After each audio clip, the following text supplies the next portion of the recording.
So, I'm going to do more of an official thing of our new chicken yard area that we've got working. We've got our littles, our pullets. They're not so little anymore. They're actually out in it, so you can see they're not in their coop. And it runs right next to my big girl's coop. So they're having to see each other this week. Next week, our plan is to introduce the two sets of ladies, and we will see if they can become one flock. I'm hopeful because it would be really cool if we could do that, if they would eventually become one flock, so that the littler coop can be extra space. But if we ever, when we need to replenish, you know, as chickens come and go, that we'll have a space we can do that to grow them and then enter them in. But the new girls are really happy, and they have lots of goodie things that they're mowing down back in that area. And but my girls, my babies, they were a little irritated with me yesterday when I let these go back there, and they were quite vocal. Were you not, Miss Suze? Yeah, Miss Susie. She was actually the one that was given all the business was Rosie, and she's been the one that's been, she's the lowest one on this coop. So that's kind of what I've read, is the lowest one tends to be the worst one to pick on the others. So she's pretty small, so we'll see how that goes when we do introduce them. But what I have been doing is I've been in my front garden, and I have the black landscape fabric underneath my raised beds in both of my gardens. It just makes life easier. Some people like it, some people hate it. It brings a lot of black ants with it, but it's worth it to me because I don't want to mow. As much as I can, I want to try to keep the grass and stuff out of my beds. So this is actually what has been coming up in the walkways, because birds, I have a lot of birds, and they drop seeds, and while I like some of the seeds that they drop because I get volunteers, this is not so much. So I've got all this out, and I'm actually going to feed this to my girls, and they, I know, will enjoy it. So hold on one second. Okay, girls, are y'all ready? I'll open the door. Hey, girlfriend. Hey, Dottie. Hey, Goldie girl. There's Miss Rosie. This one's Susie. All right, so here we go, girls. Beep, beep, watch out. Here we go. We're going to throw you down all that and let you go through it. So, a lot of people will tell you that your eggs aren't as rich if you're not letting your birds free range. I'm not allowed to if I'm following the law, I'm not allowed to let my birds free range. And to be quite honest, I wouldn't have birds if I let them free range, because we have a big hawk population, and owls, and as well we have possums, we have all the things, raccoons. We don't have as many raccoons, but enough that they could certainly, we do have bobcats that could certainly get my girls. And so this is a good way you do it. You either grow them fodder, you give them goodies from your garden, and you can just go out, instead of just taking a lawnmower, grab you some scissors and cut some of your grass. Let it grow a little bit taller. It's good to do that for the bees, for your pollinators, especially if you have clover in it. We do, and we get tons of volunteer bees because of it. And then you can clip it, and your girls can eat it, and they're going to get the bugs in there. You see, I have some roots I pulled up, so there's going to be some bugs and critters in there they're going to get. They're going to get all the nutrients from the grass and things like that, and it gives them a really rich yolk. So my girls have a great life. They really do, and they're going to have a greater life when they get to join the other flock in our big chicken run back here.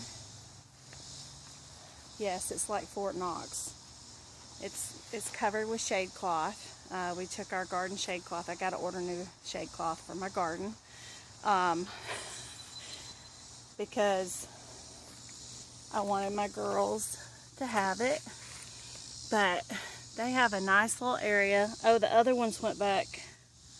I think they went back. No, they're way over in that corner. They're way over in the corner. They've got some goodies over there they found. And they're happy. They've been running all through here, and I don't know how big this space is. I know that each of these shade cloths are over 10 feet. I think they're 10 feet by 20 feet, and we have 3 of them. Now, one of them isn't totally being used because it's going over the houses to get the one little area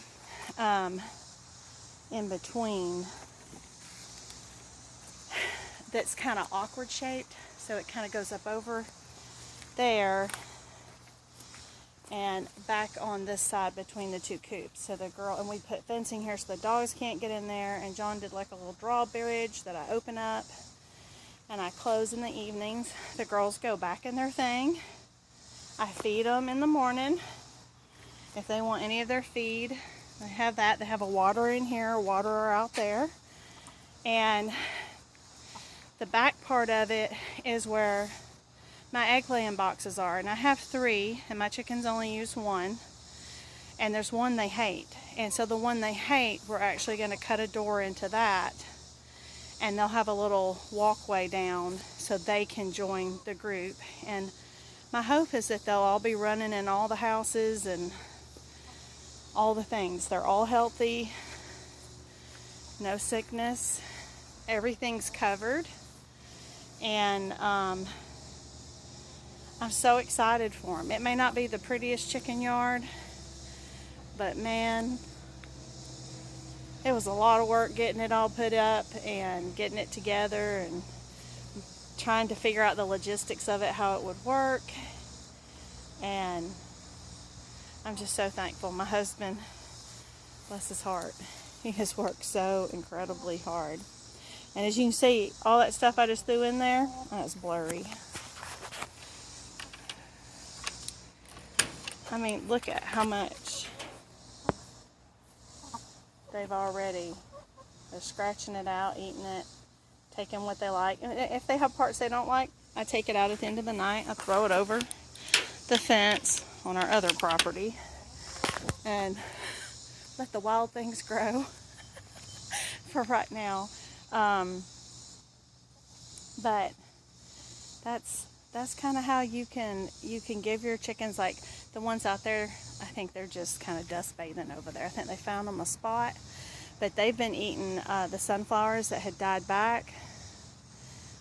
This was actually part of our old compost, so they've been scratching through that. And but it's a great way to give your chickens what they need. What's up, Rosie girl? Are you still mad at me? I noticed she's staying off by herself. She talked and squawked all yesterday when they got over here. And today she's not saying a word. She's just mad. Are you mad?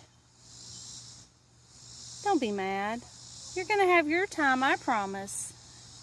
You're going to get your time. She's like, I am very upset with you right now. And the reason it was really, I will say this, the reason it was hard for me not to let my older girls go out first, because I have wanted this from the beginning, but we would have another project and then another project, and this would keep getting pushed back. And that was really before I even knew that there would be others. The more reading and research I've kind of done, it's better to let the younger be out here and let the olders get used to them, instead of having the olders out there and then introduce the younger that way. They're very territorial. So I'm hoping that that will work, that when we introduce the 2 golden comets to these 2 girls, we didn't have that, but we did have a coop. It was just kind of a temporary coop that we built, and it stayed right here with them. And then we eventually let them in, and which is kind of the opposite of what I've just said. But there was a lot of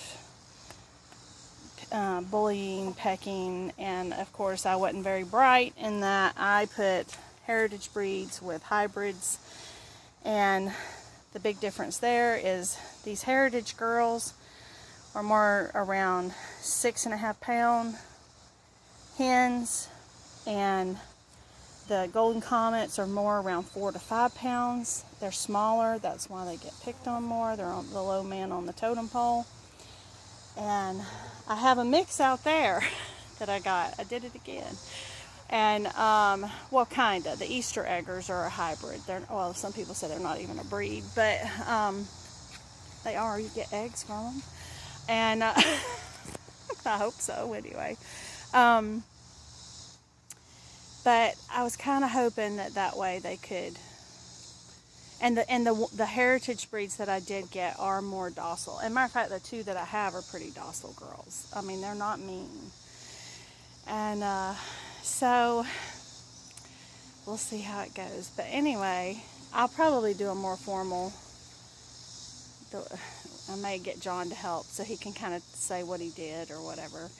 And I was moral support. I mean, I helped do some, like I didn't really help do the fence at all. He did all of that. I helped do the shade cloth and tying it all up, and little places where we had to kind of rig it up.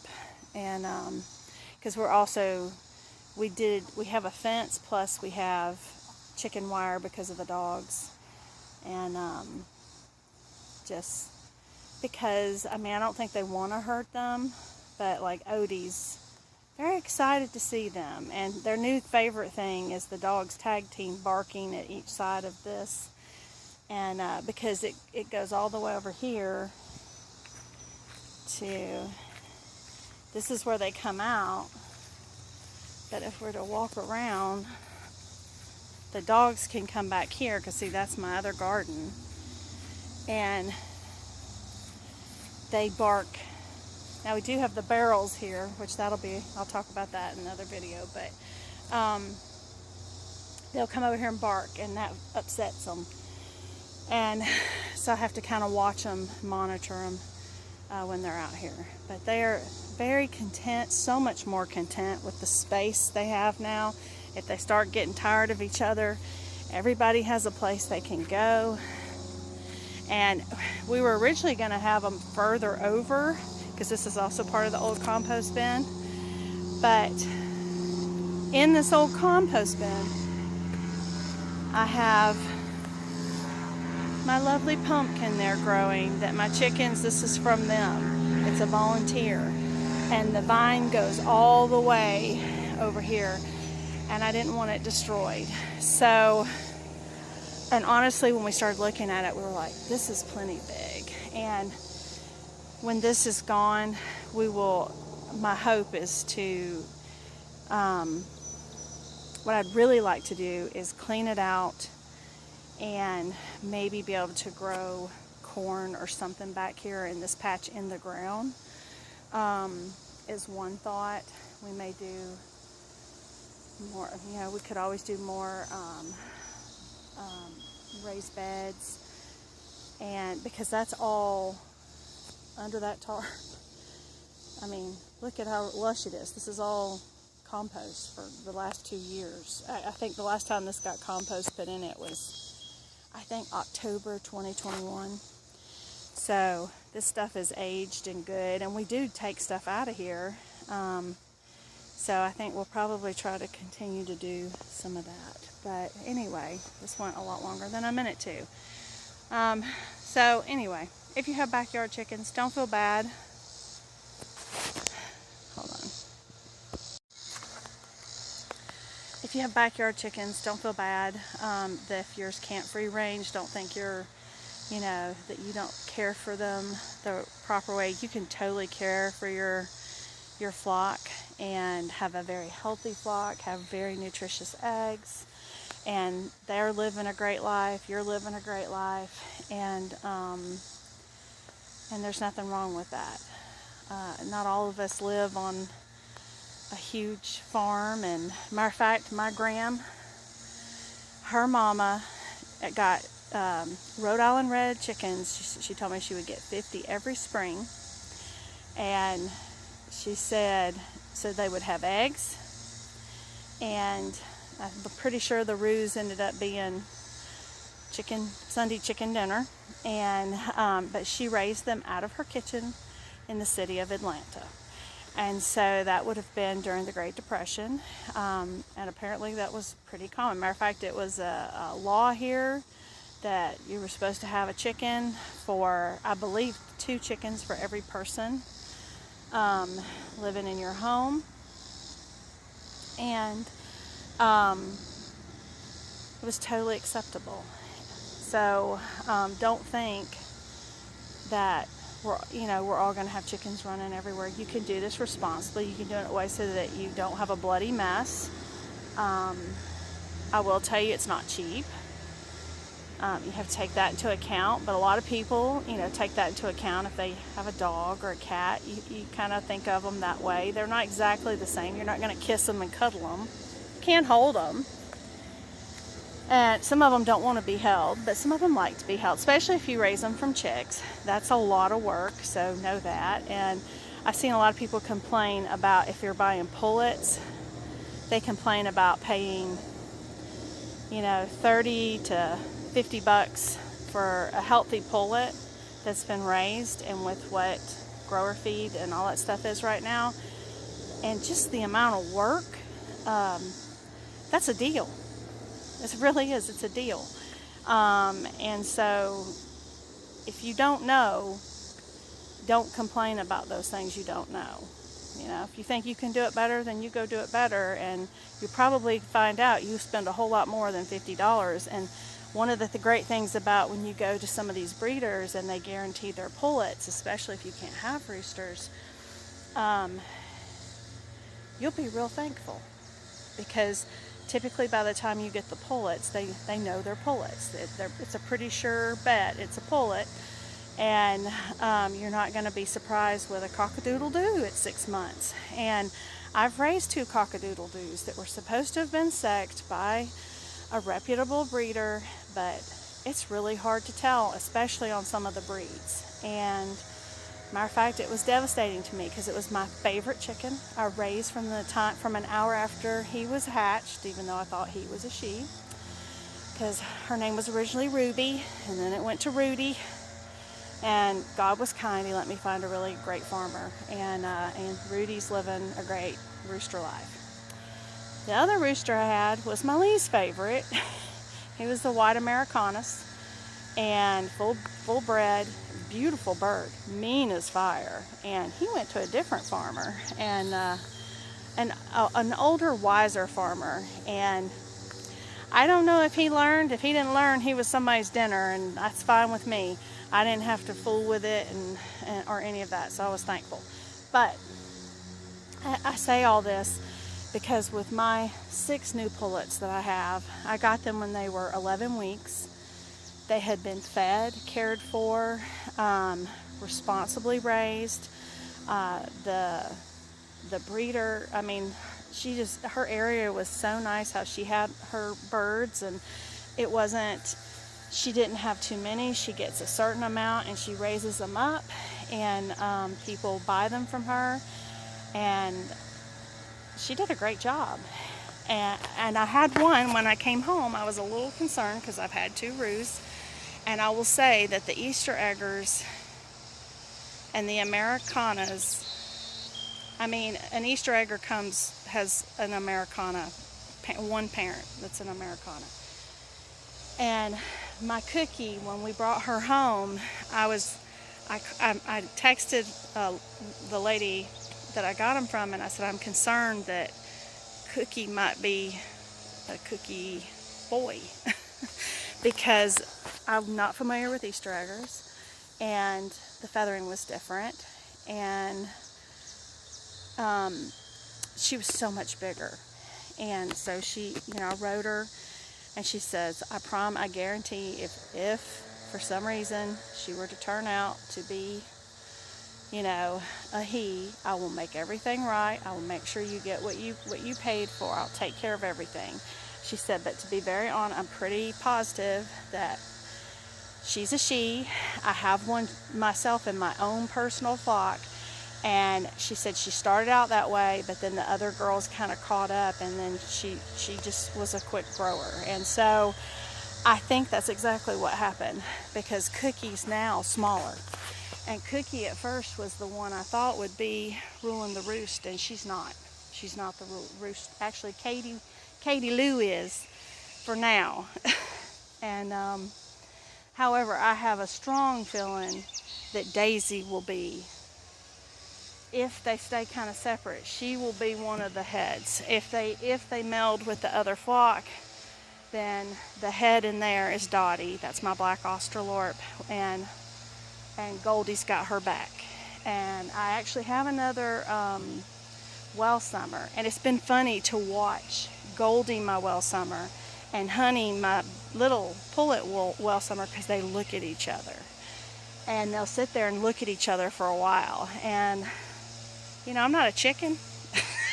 I don't know exactly what all they recognize and don't recognize. In our minds, we think all kinds of stuff. I could probably write a story about it. But I have found that interesting, because they don't do it with the other ones, but they do it with each other. And there's a saying, birds of a feather flock together. And so I'm going to be interested to see if they flock together at all. But anyway, I went a lot further and a lot longer than I wanted to. And anyway, I hope maybe you found some encouragement in this. I don't even know if I said who I was. I'm Brandy. This is Sewing Back, and these are my backyard chickens. I have 10. I have 3 Easter egger pullets. I have 1 Plymouth Barred Rock pullet.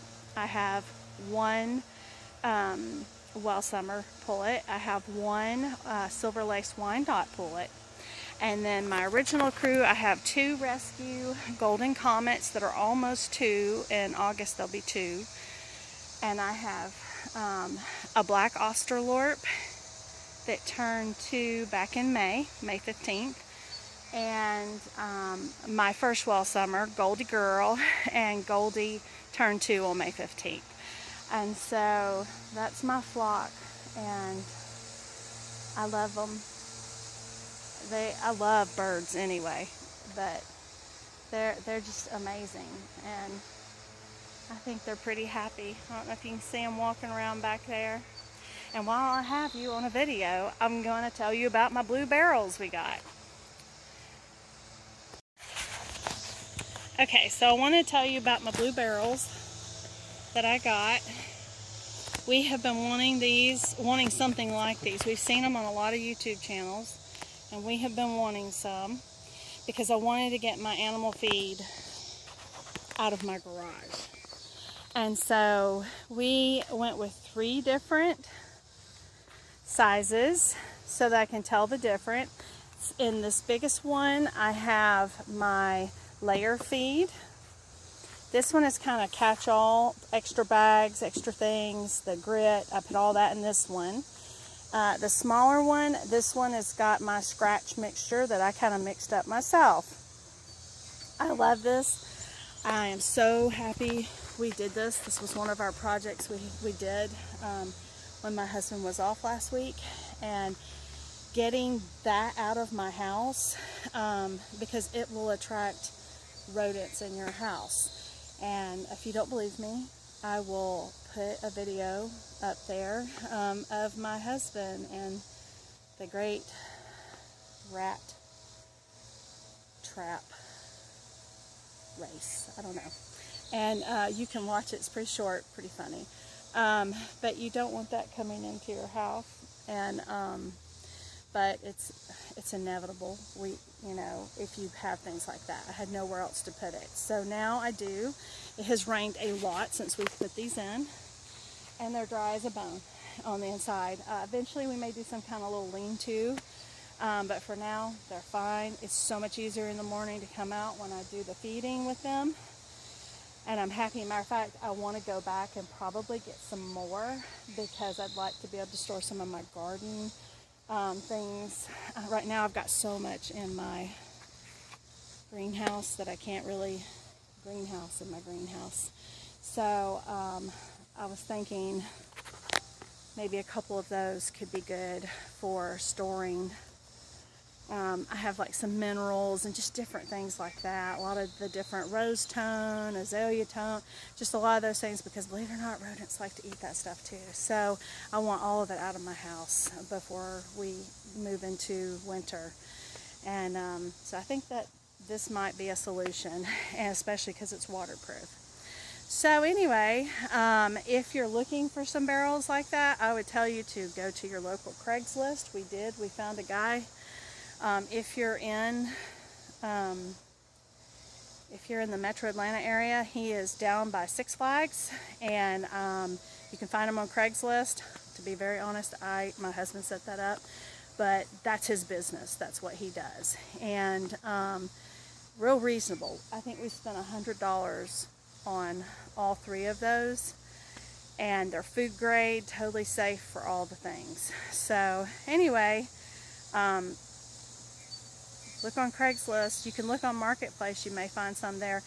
But I'm thrilled with these. So thrilled and thankful for them. Until next time.